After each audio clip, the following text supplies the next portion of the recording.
Alors que la France accueillera une partie des clandestins du bateau Lifeline, Emmanuel Macron critique les méthodes des ONG. En quelques années, ces officines sont devenues les flics de la pensée au service du multiculturalisme.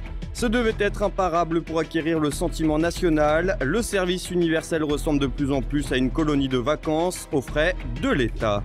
Pour la première fois de l'histoire, la police des polices rend public le nombre de tués par ses services. Le recours aux armes à feu a de son côté explosé, une transparence qui risque de renforcer le sentiment anti-flic. Monsieur, bonsoir. Le bal des navires continue en Méditerranée. Après l'Aquarius, c'est le Lifeline, puis de nouveau l'Aquarius qui ramène des clandestins sur les côtes européennes. Un véritable balai maritime qui s'active depuis plusieurs années pour fluidifier un véritable trafic d'êtres humains. On prend les mêmes et on recommence. Alors que le bateau allemand Lifeline n'a pas encore accosté à Malte avec ses quelques 200 clandestins à bord, c'est au tour de l'Aquarius, le navire de l'association immigrationniste SOS Méditerranée, de revenir vers les côtes françaises pour ce qui ne devrait être qu'une escale. Pour autant, galvanisé par sa rencontre avec le pape François, Emmanuel Macron a déjà fait savoir qu'il accueillerait volontiers une partie des clandestins du Lifeline s'il en faisait la demande, à l'instar du Portugal et de la si décriée Italie. Donc je peux ici vous confirmer que la France fera partie des quelques États membres qui prendront des personnes qui se trouvent aujourd'hui sur le Lifeline lorsqu'ils arriveront dans un port européen. Et l'OFPRA est d'ailleurs déjà en route vers Malte pour pouvoir procéder à cette mission. Emmanuel Macron a également tenu à calmer le jeu en rejetant les termes de crise migratoire. Si nous regardons la réalité des choses, on ne peut pas parler aujourd'hui d'une crise migratoire. C'est une crise politique de l'Europe sur l'immigration. Mais nous avons, dans la durée, un vrai problème de migration qui s'est installé. Mais le pic de cette crise était pour l'Italie il y a un an au pire moment de Mare Nostrum, ou pour l'Europe en 2015, si nous regardons les chiffres. Fidèle à son « en même temps », le président français s'est tout de même permis une critique à l'égard des ONG qui ne respectent pas les règles, de quoi calmer les ardeurs de la droite de l'échiquier politique, souvent opposée à ces appels d'air migratoires. Il faut dire que les officines immigrationnistes ont au fil de la crise revêtu un rôle de plus en plus proche des passeurs. En effet, un temps dévolu au sauvetage, les navires prétendument humanitaires vont désormais directement chercher les clandestins dans les eaux territoriales libyennes. Parfois, les côtes sont encore en vue. Les passeurs ont d'ailleurs bien compris la situation. Certains d'entre eux téléphonent directement sur les navires pour prévenir qu'ils envoient une embarcation de fortune. SOS Méditerranée et consorts permettent ainsi un meilleur rendement du trafic et donc un véritable appel d'air, expliquant l'emballement migratoire. Le processus est strictement l'inverse de celui entrepris il y a plusieurs années en Australie. En effet, la campagne No Way avait diffusé des images expliquant qu'aucun clandestin ne serait accueilli. Chaque tentative était accompagnée d'une reconduite à la frontière. Il n'aura pas fallu longtemps pour que le message passe dans les mentalités des pays d'exil. Cette politique pragmatique aura donc épargné des vies, peut-être bien plus que les associations immigrationnistes dont l'action principale consiste à culpabiliser les pays européens parce qu'ils n'accueillent pas encore assez. Un service militaire au rabais, des dépenses pour rien. Le service national voulu par Emmanuel Macron n'est pas encore lancé, qu'il est déjà critiqué de toutes parts. Olivier Frère-Jacques.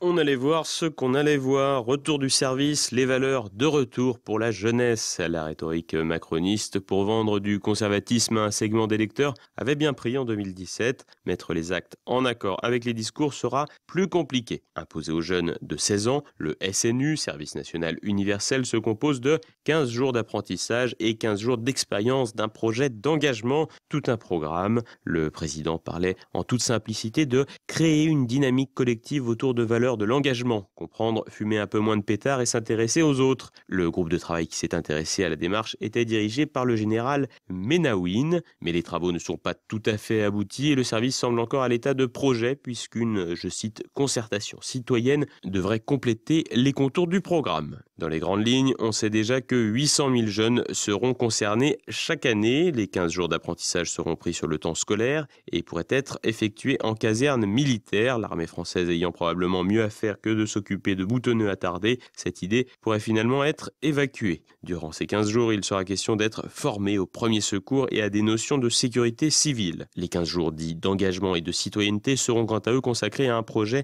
associatif, un projet a priori choisi par les jeunes. Pour faire passer la pilule civique, le rapport n'y va pas de main morte sur les expressions éculées. Il s'agirait de créer une dynamique collective pour favoriser le brassage social. Au rang des pépites, on peut aussi citer, pour sortir les jeunes de leur postulat géographique, ils pourront être affectés loin de chez eux. L'idée est bien sûr de rejouer le coup du brassage social que constituait le service militaire, sauf que nous sommes en 2018 et que la démarche pourrait donner des résultats tout autres, la population française ayant très fortement changé en l'espace de 2 décennies. Et pour les jeunes qui n'en auront pas eu assez, ils seront invités à participer à une deuxième séquence de 3 à 6 mois consacrée à un projet de volontariat. Ni plus ni moins la même chose que le service civique de François Hollande. Pour rendre la chose plus attractive, il serait question de financer une partie du permis de conduire ou du brevet d'animateur, le BAFA, ou même encore d'offrir des crédits sur les futurs passes culture. Tout cela a évidemment un coût, entre 1 milliard et 1,5 milliard d'euros aux frais du contribuable, une fourchette basse, mais l'addition pourrait vite grimper. Un autre élément à ne pas négliger, la possibilité que ce SNU soit mort-né. En effet, pour imposer la contrainte aux jeunes, il faudra tout bonnement modifier la Constitution. Pour la première fois, l'inspection générale a rendu public le nombre de personnes tuées par les forces de l'ordre sur une année. Malgré cet exercice de transparence, le bilan pourrait nuire à la réputation des policiers. Thibaut Bastide. C'est un bilan extrêmement sensible que vient de divulguer l'inspection générale de la police nationale. Mardi, la responsable de la police des polices, Marie-France Monéger-Guillaumarche, a pour la première fois rendu public le nombre de personnes tuées et blessées par les forces de l'ordre sur une année. Ainsi, 14 décès ont été recensés entre le 1er juillet 2017 et le 31 mai 2018. Si cela correspond à un peu plus d'un mort par mois, soit un bilan relativement faible, l'IGPN a tout de même tenu à donner ses explications. La directrice de la police des polices a donc immédiatement affirmé qu'il ne s'agissait pas de bavure policière. Une précision essentielle alors que le climat est de plus en plus tendu entre certains Français et les forces de l'ordre. D'ailleurs, le sujet des violences policières a animé certains débats politiques, notamment lors de l'interpellation de Théodore Louaka, affaire qui avait suscité indignation et révolte de la bien-pensance. Pourtant, 1 an et demi plus tard, force est de constater que l'affaire a pris une toute autre tournure. Le fameux Louaka s'étant révélé être un menteur, membre d'une fratrie de délinquants. Mais au-delà du nombre de tués, c'est surtout la forte hausse du recours aux armes à feu qui interpelle. En effet, entre 2016 et 2017, ce nombre a augmenté de 54% avec 394 utilisations recensées. Une augmentation expliquée notamment par l'entrée en vigueur d'une nouvelle loi élargissant les règles de la légitime défense dans un but notamment de meilleure prévention du terrorisme. Une autre explication peut résider dans l'augmentation de la criminalité. L'élargissement des règles de la légitime défense permet aujourd'hui aux policiers de faire usage de leurs armes plus librement, un point sur lequel de nombreuses inquiétudes persistent. Malgré la volonté de lutter contre le terrorisme, ce sentiment d'impunité pourrait nuire un peu plus à la réputation déjà mise à mal des forces de l'ordre. Les Rohingyas reviennent sur le devant de la scène. Une enquête de Reuters et Amnesty International tend à établir la responsabilité de certains chefs militaires birmans. Le financement des forces armées Rohingyas par l'Arabie Saoudite est en revanche bien opportunément oublié. Olivier Frère-Jacques. Un rapport accablant pour l'État birman. L'agence de presse britannique Reuters et l'organisation non gouvernementale Amnesty International ont dévoilé les résultats d'une enquête sur les exactions et les responsabilités dans la répression contre la minorité ethnique Rohingya lors de l'été 2017. Pendant plusieurs mois, l'armée birmane a en effet mené des actions militaires particulièrement violentes à l'encontre de cette population. Pour comprendre l'hostilité birmane actuelle à l'égard des Rohingyas, il faut cependant s'intéresser à l'histoire de ceux-ci au Myanmar, l'autre nom de la Birmanie. On retrouve les Rohingyas dans l'histoire birmane dès le XVe siècle. Leurs ancêtres étaient des commerçants issus du pays voisin, le Bangladesh, d'où l'assimilation à des Bengalis par les Birmans. Ils se sont convertis à l'islam à la faveur d'échanges commerciaux. L'actuel état d'Arakan, dans lequel ils résident en Birmanie, était alors vassal du Bengale. L'animosité des Birmans pour ce peuple est à chercher un peu plus tard, au XIXe siècle, lors de la première guerre opposant l'Empire britannique à la Birmanie entre 1824 et 1826. Les Rohingyas sont alors supplétifs dans l'armée britannique et donc considérés comme des traîtres par les indépendantistes birmans. Un parti pris pour l'État colonisateur qu'ils réitéreront après la Deuxième Guerre mondiale. En 1948, la Birmanie devient indépendante et les Rohingyas connaissent alors des persécutions. Plus récemment, en 2017, des centaines de milliers de Rohingyas ont quitté leur pays, plus précisément le nord de l'État d'Arakan, pour fuir les persécutions. L'ONU a même parlé de nettoyage ethnique. Les travaux d'Amnesty et Reuters, publiés mardi 26 et mercredi 27 juin, décrivent la brutalité des unités déployées. Pas franchement étonnant, l'armée birmane est en guerre depuis un demi-siècle et ses soldats n'ont pas franchement le profil de bénévoles de la Croix-Rouge. Les soldats birmans qualifient les Rohingyas de Bengalis, les assimilant ainsi aux voisins du Bangladesh, un voisin qui, lui, s'offusque de l'attitude de Rangoon à l'égard de ses frères musulmans, sans toutefois vouloir vraiment leur ouvrir les bras. Ajoutez à cela que pour le Bangladesh, la déstabilisation du voisin birman est la bienvenue. L'enquête diligentée par Reuters et Amnesty n'est cependant pas exempte de tout soupçon. Tout d'abord, les deux officines sont marquées idéologiquement et sont de véritables outils de diffusion de la bien-pensance. Ajoutez à cela que les sièges sociaux de ces deux organisations se trouvent à Londres, la Birmanie étant une ancienne colonie britannique et n'ayant pas conservé de très bons rapports avec son ancien tuteur. Ce que ne dit pas non plus l'enquête, c'est la nature des soutiens de l'armée du salut des Rohingyas de l'Arakan. Le chef de cette milice, Ataullah, Rohingya né au Pakistan, fut enseignant en Arabie Saoudite. En 2012, il prend le parti de quitter le faste de la vie saoudienne pour retourner au Pakistan avec plusieurs millions de dollars gracieusement offerts, avec probablement la contrepartie de diffuser le message wahhabite auprès de la population. En revanche, sur place, ses rapports avec les organisations armées islamistes pakistanaises ne seraient pas nécessairement au beau fixe, ce qui explique le virage plus nationaliste d'Oullah, un message qui sied mieux au profil de la population Rohingya. En bref, le meneur de l'insurrection Rohingya est issu de l'islam sunnite rigoriste sans en être complètement lié aujourd'hui. Mais sa présence constitue tout de même un danger pour l'État birman, notamment en cas de rapprochement avec des organisations étrangères hostiles, et Rangoon ne souhaite pas s'ajouter de nouvelles difficultés dans un État mosaïque où de nombreuses ethnies disposent de milices. S'agissant des exactions de la part de l'armée birmane, elles sont avérées, viols, incendies, massacres d'innocents, des crimes dont l'armée birmane se rend coupable depuis des décennies dans sa guerre contre les groupes ethniques comme les Karen, les Karenni ou les guérillas de Tongpeng et de l'État Shan. Mais le fait que les victimes soient aujourd'hui islamiques permet à certaines puissances ou organisations de montrer que les musulmans peuvent aussi être des victimes. Le relais par les médias se fait évidemment sans problème. Et nous restons avec Olivier Frère-Jacques pour l'actualité en bref. Salah Abdeslam de retour à la maison. L'unique survivant des attentats parisiens de novembre 2015 a regagné sa cellule de la prison de Fleury-Mérogis après avoir été opéré pour cause d'appendicite.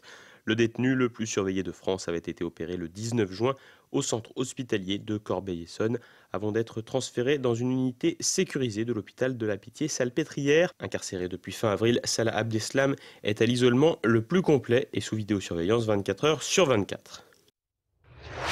Le professeur Joyeux réhabilité, la Chambre disciplinaire nationale de l'Ordre des médecins, indépendante de l'Ordre des médecins, a annulé mardi la radiation du professeur Henri Joyeux. Décidée en 2016, la radiation faisait suite à 2 pétitions lancées sur le site du cancérologue. La première s'érigeait contre les recommandations du Haut Conseil de la santé publique de vacciner les enfants à partir de 9 ans au lieu de 11 ans et les petites filles contre le papillomavirus. La seconde pétition demandait le rétablissement du vaccin trivalent DTP sans aluminium.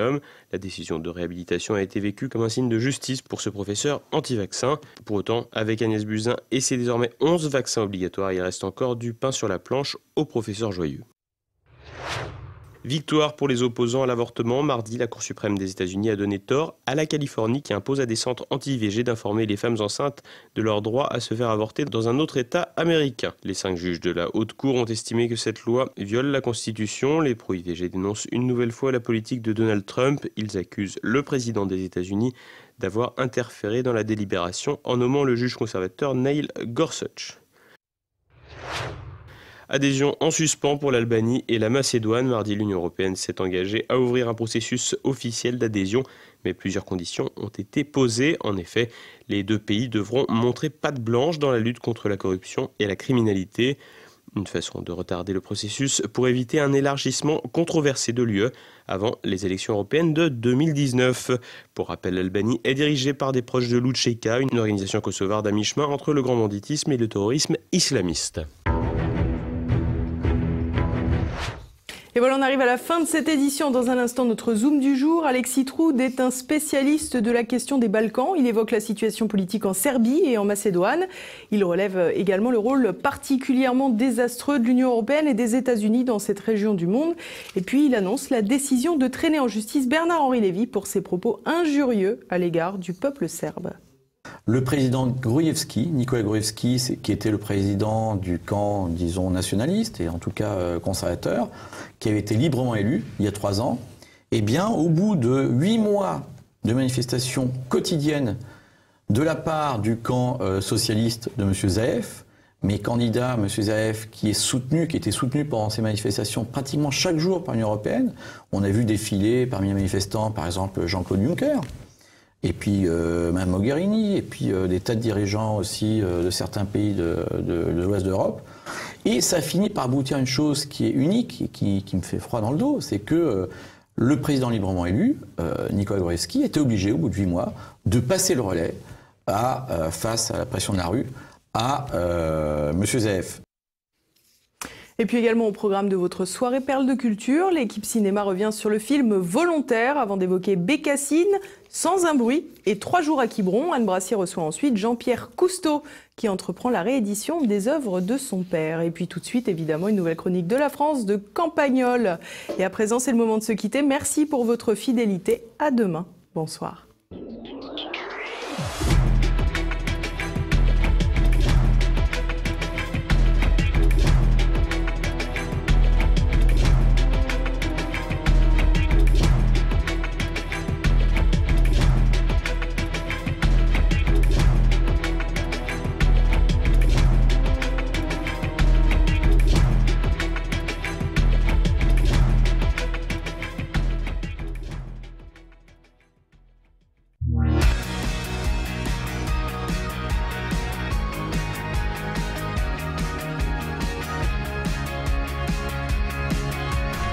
Il est temps de répondre à mon courrier campagnolesque, assez nombreux, et plutôt que de le faire nommément à chacun, car j'ai du retard, je me contente de mentionner 2 ou 3 choses qui m'ont été soumises, notamment par un professeur de mathématiques, lequel m'envoie le bulletin d'une élève pas complètement nulle, mais que la consigne est visiblement d'encourager à tout prix, puisque malgré un 6,5 sur 20 en maths, elle décroche, figurez-vous, les félicitations du conseil de classe.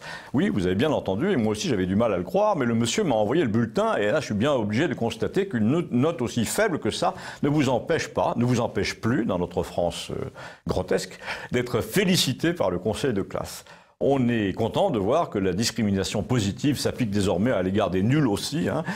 Si j'ai bien compris, visiblement, c'est mon prof là qui encourt, lui, un blâme s'il continue à se plaindre, et c'est pourquoi il voudrait que je le fasse à sa place, et je le fais bien volontiers. Il y a d'ailleurs tout aussi grave, et même plus grave, c'est qu'en cas d'absence du professeur titulaire, on envoie désormais tous les remplaçants qu'on a sous la main, même s'ils n'ont pas le niveau, pour éviter que les parents ne poussent les hauts cris. Et les professeurs qui, eux, ont le niveau, ont beau protester auprès de l'académie, on leur envoie aussitôt un inspecteur pour les calmer ou les intimider, ce qui revient au même, ce qui invite à réfléchir sur le fait que dans les époques profondément malades comme la nôtre, ou comme l'époque stalinienne à Moscou, par exemple, c'est celui qui proteste qui passe pour un cinglé. On est en train de nous concocter visiblement tout un arsenal juridique capable de réduire quiconque au silence au nom du secret des affaires, au nom de la quiétude des politiques. Les fake news sont définis par ceux que gêne la vérité et qui tracent eux-mêmes la ligne du mensonge. Mais pas seulement. Figurez-vous que désormais, la nouvelle mode est de fabriquer de faux faits divers pour tromper les sites d'information, d'inventer 2 ou 3 sources qui se recoupent, et d'essayer de faire croire à un jeune journaliste, ils sont nombreux ici, qu'il s'est passé ceci ou cela, qu'on a tenu des propos inadmissibles, par exemple dans un prêche religieux. On n'hésitera pas à réaliser un faux enregistrement avec un téléphone, et une fois que ce document est publié par celui qu'on a invité à le faire, on porte plainte contre lui, contre le journal, le site internet, la télé privée, pour diffusion de nouvelles trompeuses qu'on a soi-même fabriquées. Ce qui est un peu gênant dans ce procédé qui est en train de se répandre, c'est son côté incendie du Reichstag. C'est-à-dire qu'il s'agit de donner un prétexte au musellement de la presse en profitant d'un événement qu'on a soi-même monté pour obtenir que toute opposition s'écrase ou fasse l'objet de poursuites. Vous allez me dire qu'on est loin du professeur de maths, mais pas du tout, parce que si ses collègues en ont assez de le voir dénoncer les anomalies relatives au remplacement, aux évaluations truquées pour atteindre les 95% de réussite au bac, par exemple, il est facile de monter une fausse magouille pour dissimuler les vrais, de se plaindre ensuite pour diffamation en apportant la preuve sur un cas précis et de faire tomber celui qui sonnait l'alarme. C'est pourquoi la loi sur les fausses nouvelles est vraiment un truc diabolique. Elle donne tout pouvoir à ceux qui nous gouvernent de vous accuser de sorcellerie. Je vous rappelle que les armes chimiques d'Assad, là, ont été utilisées selon Emmanuel Macron parce qu'il ne pouvait pas en être autrement. Et il nous a dit 3 fois qu'il en avait la preuve. Mais on l'attend toujours. Et à mon avis, nous l'attendrons longtemps et nous attendrons encore plus longtemps sa mise en cause personnelle pour avoir sciemment diffusé une nouvelle non étayée par une enquête et par des faits, alors qu'il s'apprête à ruiner les journaux et les personnes qui auraient pratiqué la méthode du faisceau d'indices de leur côté. Alors que c'est exactement ce qu'il vient de faire, lui, avec un culot qui relève de la perversité. Dans tout ça, on voit bien quelle est la constante, c'est la fameuse histoire du thermomètre. La loi Macron consiste à refroidir la pointe du thermomètre pour tromper les gens sur la température.